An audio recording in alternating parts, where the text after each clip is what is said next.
Welcome to part 3 of ClickBank's affiliate training series. This video is going to be about how to grow your audience, which is really where you're going to start seeing the results that you can use to build a long-term successful affiliate business.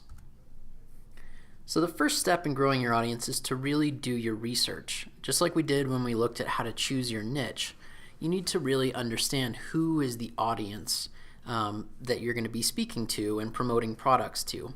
So some questions that can help identify who your audience is really who is your ideal reader or visitor. Think about the persona of that person. Think about things like what do they look like, what do they talk about, care about, hate, fear, desire. You want to think about their emotional state and their emotional needs as well as their demographic needs. So don't just think about gender or age or location. Think about what really motivates them. So who do they hang out with? Who do they talk to? Who do they disagree with or argue with? Who do they idolize or want to be? Those are going to give you some great ideas for the types of topics you could talk about and the types of products that they might be interested in. So then where do they hang out online, in person? Where do they want to go? Where do they want to travel to? Where do they not want to go or not want to do? What products, brands, or personas do they love and hate? How do they talk? Are they pretty informal, or are they very businesslike or highly educated? Do they speak passionately but not very formally, or are they analytical thinkers and they wouldn't connect with someone who's being kind of informal and speaking off the cuff or speaking with a lot of emotion? And then finally, what lingo do they use? What are the types of terminology that they might use? Because those are going to give you ideas for keywords that you could target in your content when you're wanting to rank in search engines. So thinking about what kinds of language they use is going to be helpful in figuring out how to start getting people interested in what you have to say. So just as an example, these are 3 different personas that you see here on the screen. There might be a new mom, or someone who's a pretty hardcore cyclist, or someone who's a fisherman. They're going to have very, very different needs. What they're looking to get from your product or your blog or video channel or whatever it might be is going to be very different than the other personas. There may be some overlap, but you need to be able to speak to their specific needs and desires and use the type of language. A fisherman is going to have some very specific terms that they would know that a normal non-fisherman wouldn't know. And same thing with new moms. They have things that they care about and want to hear people using those terms so that they can connect with them. So the number one question to answer when you're trying to identify how to grow your audience is, why are these people coming to you? Why are they seeking out your site or your platform? What are they hoping to get out of it? Or do they need a solution to a problem? Are they looking for more information? Are they looking to do something better or faster? So what is their big reason and desire for coming to you? And then the second question is, why should they listen to you as opposed to all the other experts or people out there weighing in on the topic? And they're not going to listen only to you, but what do you have to offer to them that makes it worth their time and the effort and attention that they're giving you? If you don't have a compelling reason or a compelling difference, it's going to be really hard to get people interested and to keep their attention. So think about that. Maybe you help them achieve a result quicker, or you are friendlier and more likable, or you deliver the information in a way that is kind of unique. Maybe you deliver video training or something like that that isn't common in that niche. So think through what you could do differently that would really make your platform appealing to these people. So great content on your platform, whether it's written or video or whatever it might be, that's really the foundation of building your platform and growing an audience. These days, having great original content is just not optional. There's so much out there in terms of people that are creating information and sharing information that if your stuff is just a Me Too rehash of what's already out there, it's likely to get ignored.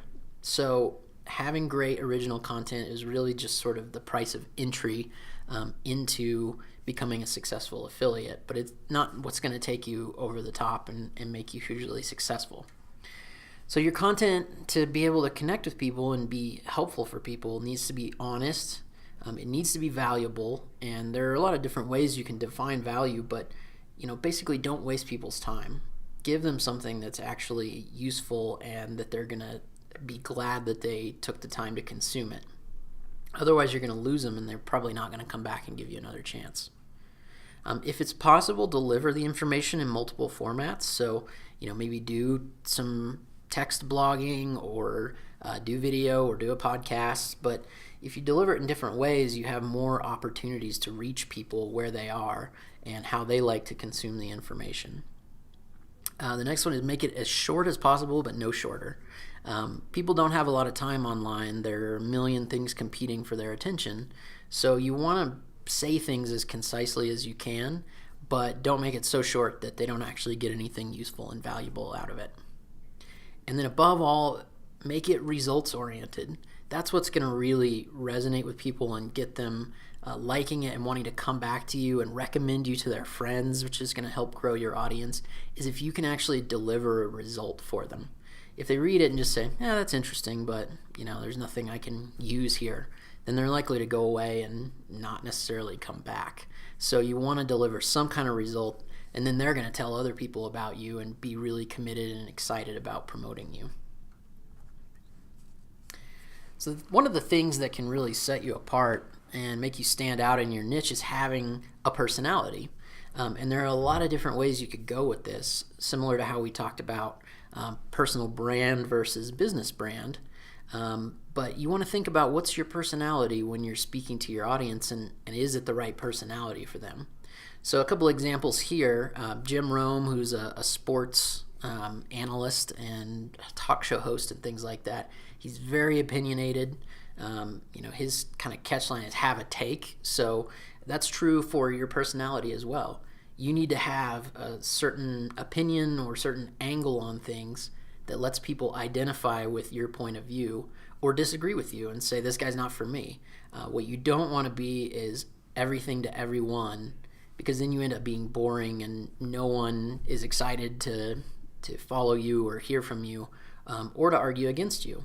And having people argue against you is not a bad thing at all. That can actually get you more attention. It can kind of build a tribe around you where people say, hey, I agree with this guy, so I'm going to argue on their behalf. So, somebody like Jim Rome is very polarizing. People either like him or hate him, and the people who like him really, really like him, and the people who hate him can't stand him. And that's not a bad thing. He's been able to build a very large and successful platform by having that kind of personality. Similarly, Jillian Michaels, who we mentioned earlier, she's known as being sort of the mean personal trainer who gets a lot out of people by pushing them and berating them and pushing them beyond their comfort limits. So that's another great example of that's kind of her brand and what sets her apart from a lot of other personal trainers who might be totally supportive and kind and trying to be gentle with people.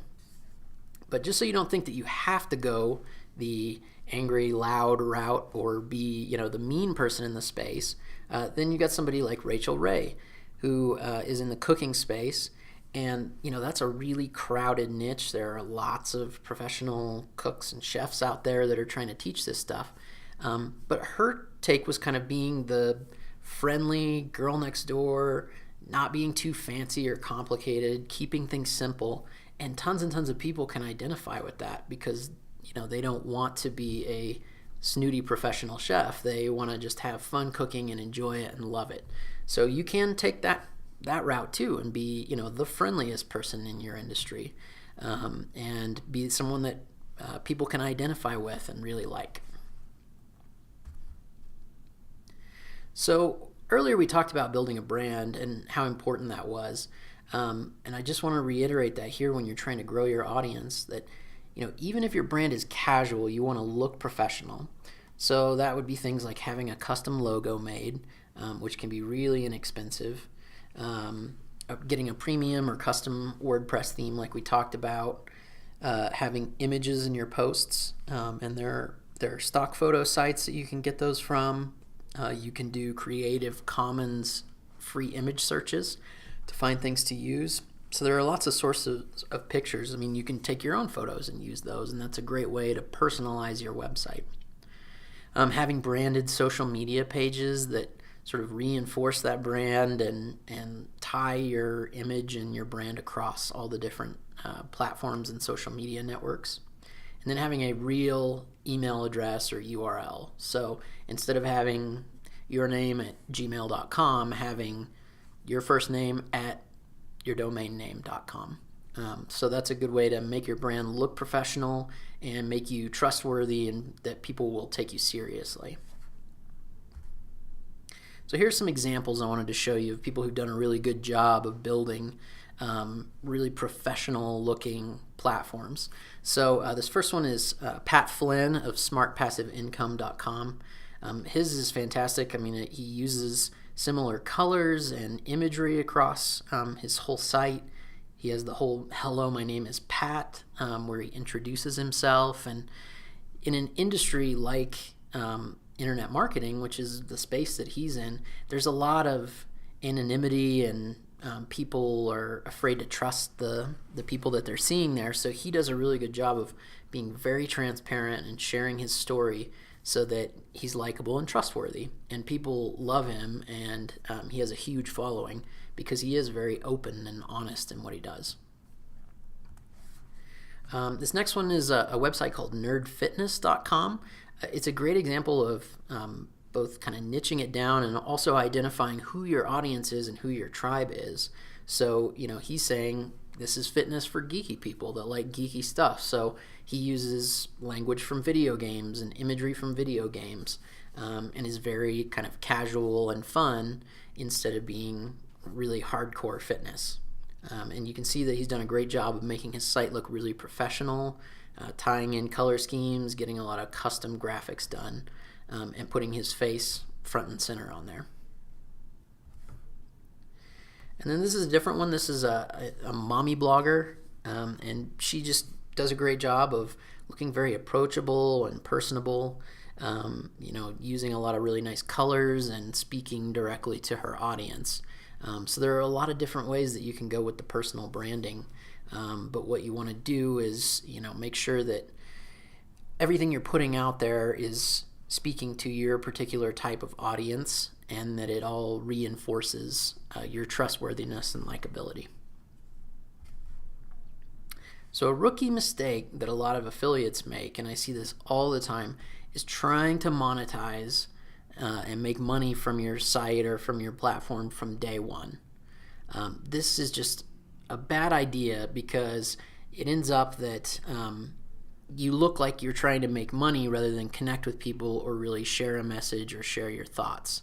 So you're much better off focusing on building your audience, putting out good content, connecting with important people in your industry, than immediately slapping up advertisements on your website from day one, or your first post on your blog or on your YouTube channel or whatever it is an affiliate promotion.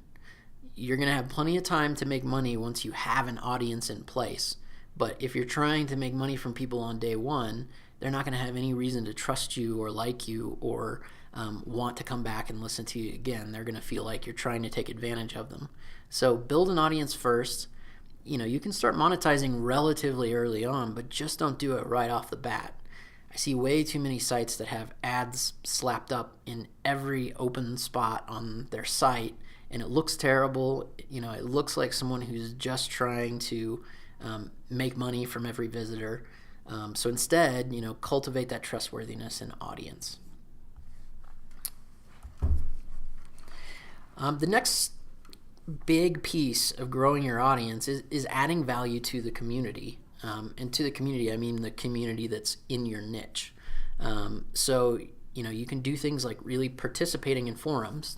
Don't go into forums and just start posting links or that kind of thing, but get in there and have real conversations with people. Figure out who the kind of power players are in your niche and build real relationships with them. Support them. Do good things for them, share information that's going to be helpful to people, and the people in that niche will start looking to you as an expert and start coming to your website and consuming your content or signing up for your newsletter. So you want to get in there and really be real with people and do a good job of demonstrating your value to that community. So similarly, get active in Facebook groups in your niche. Network on Facebook and Twitter with the people that are decision makers or that are players in your niche, and they don't necessarily have to be the absolute A-level people that are hard to get a hold of. Start with people that are kind of at your similar level or that are maybe a little bit more advanced than you. That's going to be way easier than trying to connect with someone who is constantly getting bombarded with emails or requests to connect. Do guest posts on blogs in your niche. This can be huge. This is a great way to get your name out there and get your reputation going, start getting traffic. And it also is good for SEO if you have links back to your site from your guest post, which is usually the case. So that's a great way. Write content for your guest posts or guest videos or whatever it might be that is very, very relevant to that particular blog's audience. So do some research again. Read through the types of posts that they've posted on their site, what gets the most comments, what their audience seems to be most interested in or having questions about, and do a guest post that addresses that. Attending events and conferences is one of the best way to get out and meet people. There's something about face-to-face interactions that takes down a lot of the barriers people put up online with being anonymous or not knowing whether to trust somebody. When you meet someone face-to-face, it's so much easier to trust them quickly, and it can be a great way to get to know people and find people that you can support and that can support you. And then finally, on your site or on your platform, link out to other valuable resources and sites. That's another common mistake I see, is that people are afraid to send their visitors anywhere else online, and it just doesn't work. You need to share things that are going to be useful to your audience, and they'll appreciate you for it and reward you for it, instead of forgetting all about you. If you're the person that tells them about some great resource, and not necessarily a product, but another blog that might be useful or a great video or something like that, then they're going to remember that and appreciate you for it. And it's also good from the search engine's point of view. Google wants to see that you are participating in the community and that you're not trying to be this closed off person that doesn't ever get out there and participate. So they want to see you linking out to good, reputable websites. Next up, you want to stay in contact with your email list that you're building. Just like I said in the video before this, you want to start building a list right off the bat. That's what you should be doing instead of trying to monetize right off the bat. So besides just sending out your content and updates, again, you want to share great resources and information, other things in the community, and not just stuff from your own website or products. You can survey people or ask them questions about what they're struggling with, what their challenges are, what questions they have that they're having a hard time getting answered, what content they'd like to see you create. That's a great way to get ideas for creating content, or maybe even creating your own product someday, rather than just promoting other products. And then finally, you want to add value and share stuff before you start promoting products to them. So I wouldn't recommend in your very first email that people get after they sign up to your list that it be an affiliate promotion. It's going to upset people or scare them off. They're going to think that you're just trying to get money out of them and that you're not really interested in the relationship or sharing good information. So, send them some content and add value to them before you then say, hey, and by the way, if you like what I've been sharing with you, here's something that you might be interested in. And we'll get into how to do that in the next video. But add that value first. So how you treat your list can certainly make or break your reputation. Having a list is one of the most powerful things you can do to be successful as an affiliate. And if they feel like you're just constantly bombarding them with affiliate promotions, they're going to get upset by that and unsubscribe from your list. So you want to be a hero to them. You want to be the person that they look forward to getting your email in their inbox. Okay, so this is a big one. This is the secret to affiliate success, really. It's just one word. Think about what your guess would be on this. So that word is consistency.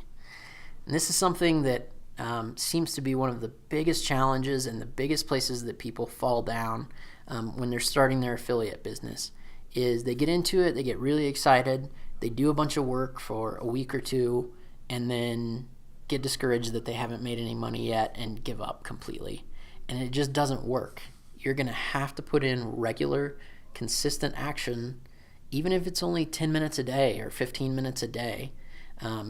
That's going to show much better results than doing a bunch of work in a short burst and then never touching it again. So, you want to be blogging consistently, or creating videos consistently, or mailing your list consistently. Too many people are thinking short term on this, and as soon as they start slowing down, or they don't see the results that they were hoping to see, they give up.